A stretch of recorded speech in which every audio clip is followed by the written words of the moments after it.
Planning engineer को planning के साथ साथ अब प्राइमरी P6 के साथ साथ और किन चीज़ों का पता होना चाहिए, तो इसमें एक बड़ी इंपॉर्टेंट चीज़ है जो आपके प्रोजेक्ट को एक गाइड के तौर पे आपको लेके चलती है कि आपने अपने प्रोजेक्ट को किस तरह से कंपाइल करना है। That is contract management. Contract management के अंदर आप किन चीज़ों के बारे में आपको पता होना चाहिए, तो आज हम डिस्कस करेंगे कंस्ट्रक्शन प्रोजेक्ट्स के अंदर डिफरेंट कॉन्ट्रैक्ट टाइप्स होती हैं। जब भी आप क्लाइंट और कंट्रैक्टर आपस में बिड करते हैं तो उनके दरमियान एक कॉन्ट्रैक्ट किस तरह से प्रोजेक्ट को डिलीवर किया जाएगा, पेमेंट के क्या मेथड्स होंगे और वर्क स्कोप को किस तरह से कैलकुलेट किया जाएगा, इसमें डिफरेंट तरह से कुछ चीजों को आज हाईलाइट करेंगे और डिफरेंट कॉन्ट्रैक्ट टाइप्स को पढ़ेंगे। सो इससे पहले कि आज की वीडियो को डिटेल के अंदर देखें, I will request you all guys to subscribe this channel and click on that bell icon, ताकि फ्यूचर के अंदर कैरियर डेवलपमेंट, प्रोजेक्ट मैनेजमेंट और इस तरह के कंस्ट्रक्शन प्रोजेक्ट्स के बारे में कोई भी एक नॉलेजफुल वीडियो मैं बनाऊं तो आपको उसका नोटिफिकेशन बर वक्त मिल सके।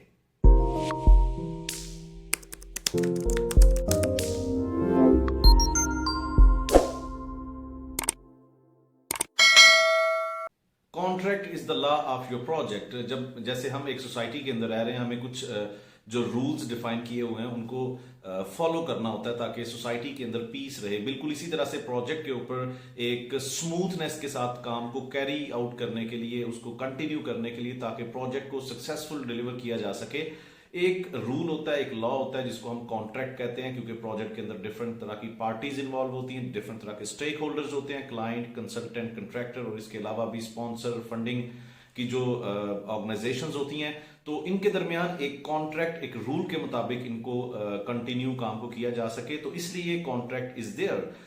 कॉन्ट्रैक्ट का स्ट्रक्चर कैसे होता है? Contract can be divided into two major portions, general conditions and particular conditions. General conditions के अंदर जो इंटरनेशनल कंस्ट्रक्शन रूल्स होते हैं, जैसे कि फिडिक है, जैसे कि एनईसी के कुछ क्लासेस हैं, इनको फॉलो किया जाता है, जो कि इंटरनेशनल लेवल के ऊपर उनको किसी भी प्रोजेक्ट सिचुएशन के अंदर अगर देखा जाए तो वो एप्लीकेबल होती हैं। लेकिन इसका जो दूसरा पोर्शन है, पर्टिकुलर कंडीशंस, जैसा कि हम जानते हैं कि हर प्रोजेक्ट, चाहे प्रोजेक्ट सऊदी अरेबिया के अंदर मतलब उसको हम डिलीवर करने जा रहे हैं या यूएस के अंदर, पाकिस्तान के अंदर, तो ये डिफरेंट एरियाज के अंदर डिफरेंट रिक्वायरमेंट्स होती हैं, आपकी वेदर कंडीशंस डिफरेंट होती हैं। तो आप अपने प्रोजेक्ट की एक आसानी के लिए कुछ क्लासेस को, कुछ कंडीशंस को अमेंड करते हो। तो वो जो कंडीशंस होती हैं, जो consultant, contractor and client mutually agree करके अपने उस स्पेसिफिक प्रोजेक्ट के लिए डिफाइन करते हैं, उसको हम कहते हैं particular conditions.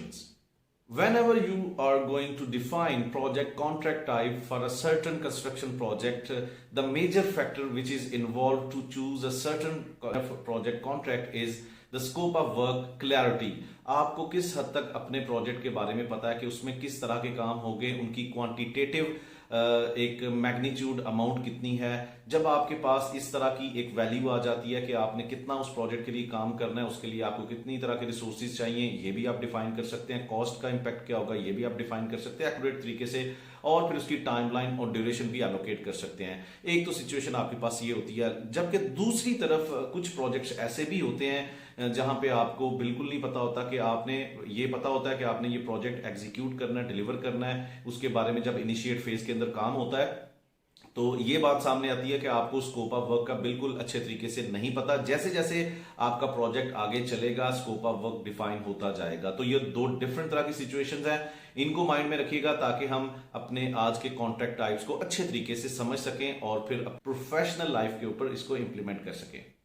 Lump sum term की कॉन्ट्रैक्ट, ये कंस्ट्रक्शन प्रोजेक्ट्स के अंदर इस तरह के कॉन्ट्रैक्ट टाइप्स वहां पे अप्लाई किए जाते हैं, वहां पे लागू किए जाते हैं जहां पे आपको अपने काम के बारे में बड़े अच्छे तरीके से पता है। जो स्कोप ऑफ वर्क है वो बड़ा वेल डिफाइन होता है और उसकी वजह से आपकी जो एक प्रोजेक्ट कॉस्ट होती है वो आपकी फिक्स होती है। इसको फिक्स्ड प्राइस कॉन्ट्रैक्ट भी कहा जाता है, लम सम टर्म की कॉन्ट्रैक्ट भी कहा जाता है। लेकिन क्या बात याद रखने वाली है कि इस तरह के प्रोजेक्ट्स के अंदर आपका scope of work well define होता है और आपकी एक इवैल्यूएटेड जो बजटेड कॉस्ट होती है प्रोजेक्ट की वो फिक्स रहती है।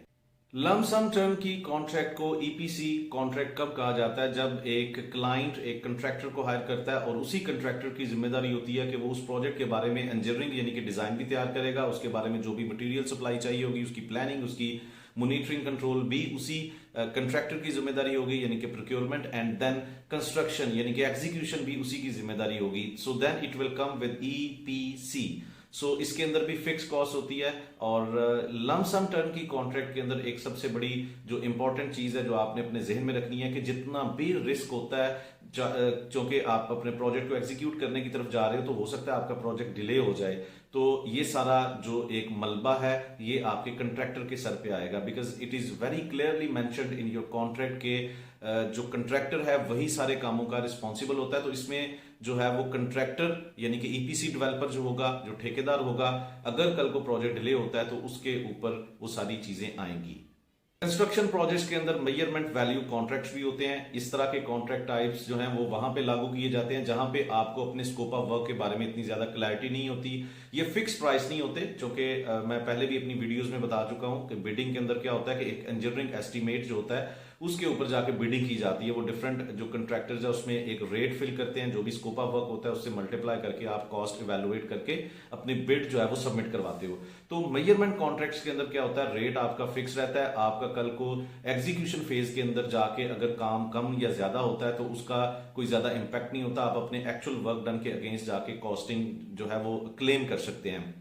जबकि इस तरह का जो स्कोप ऑफ वर्क है वो वहां पे फिजिबल होगा जहां पे आपके प्रोजेक्ट का स्कोप ऑफ वर्क उस तरह से क्लियर नहीं है। आपको कल को आपको इस चीज का पता है, अंदेशा है कि हो सकता है ये स्कोप ऑफ वर्क जो हमने कैलकुलेट किया है it can be vary by a big margin, तो वहां पे आप एक्चुअल वर्क डन के अगेंस्ट अपनी पेमेंट जो है वो क्लेम कर सकते हो। लेकिन लम सम टर्म की कॉन्ट्रैक्ट्स के अंदर ऐसा बिल्कुल नहीं होता। अगर कल को, चूंकि डिजाइन भी आपका कंट्रैक्टर तैयार कर रहा है, क्वांटिटीज भी वही कैलकुलेट कर रहा है और फिर वो फिक्स प्राइस प्रोजेक्ट है, कल को अगर लम सम टर्म की कॉन्ट्रैक्ट टाइप के तहत अगर कंट्रैक्टर का ज्यादा कॉस्ट आती है प्रोजेक्ट कॉस्ट से तो वो कंट्रैक्टर को ही बियर करनी पड़ेगी। जबकि मेजरमेंट वैल्यू कॉन्ट्रैक्ट्स के अंदर ऐसी चीज नहीं होती। आपका काम अगर वेरी कर जाता है यू कैन क्लेम इट, क्योंकि इस तरह के जो कॉन्ट्रैक्ट टाइप्स होते हैं वो वहीं पे अप्लाई किए जाते हैं जहां पे आपका स्कोप वर्क जो है वो इतना ज्यादा क्लियर नहीं होता।